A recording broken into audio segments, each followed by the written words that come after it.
I mean, it's getting, he basically said that, I mean, I think the story is something that we've talked about before, is like with AEW, and if you get hurt in AEW, like basically you're supposed to get a doctor yourself. They'll pay for everything, but you're supposed to get the doctor. Unlike with WWE, where WWE sets up the doctor for you and everything like that, or New Japan, which does the same thing.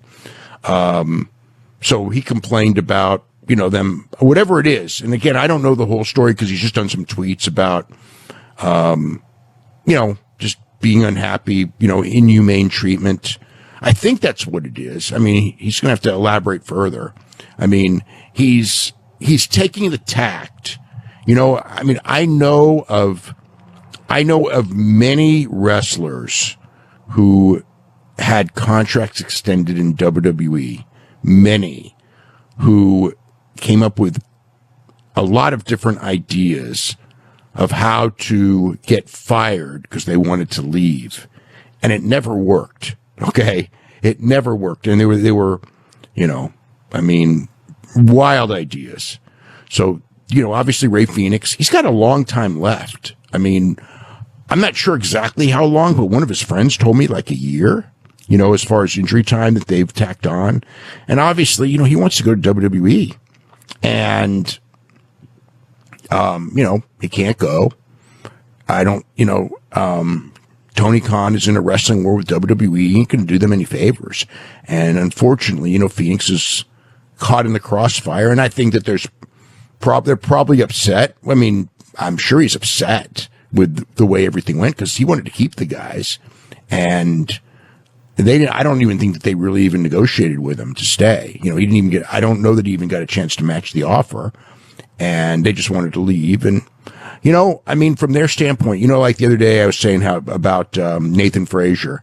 And I mean, the reality is if I was Pentagon and Phoenix and it was this stage of my career, unless the AEW money offer was significantly greater, it's time to go. I mean, for guys that are stale-ish or whatever you would call it, whether on both sides, if you're kind of just treading water and going nowhere, you should go. I mean, look at Bobby Lashley and Shelton Benjamin. I mean, they're fresh. Whether you think it's a good thing that they're there or not, the fact is that they're fresh in a new place.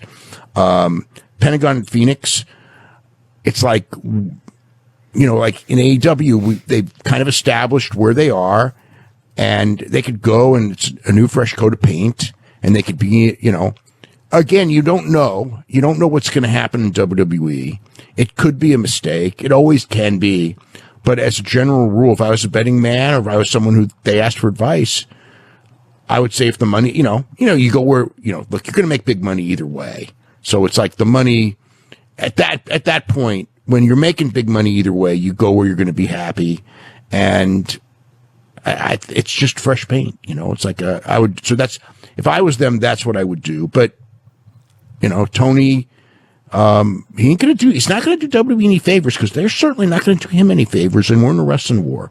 And, whether you like it or not, I mean, I think look, it's not the optimum thing. I didn't like it when WWE did it. So in that sense, I should say that I don't like it when AEW does it.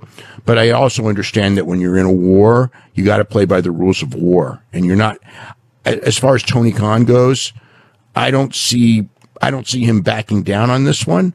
And I think that Ray Phoenix is knowing this, is probably out there trying to just embarrass the company any way he can. And this is the tact of trying to get a release. Will it work? Probably not, but, it's try. It's something. And, we'll see how it goes. I mean, he's very limited in what he can say. I mean, without being a breach. And if he's breached, they might be able to suspend him and hold him up even more. So that's probably not a good thing. So, it's a weird situation. He's a casualty of a wrestling war that's, that both sides are, both sides are not going to do the other side any favors. Plus the whole nature of what happened with the idea that, Pentagon and Phoenix didn't tell anyone they were going. while they were still under contract. Obviously, they weren't stupid enough to do that.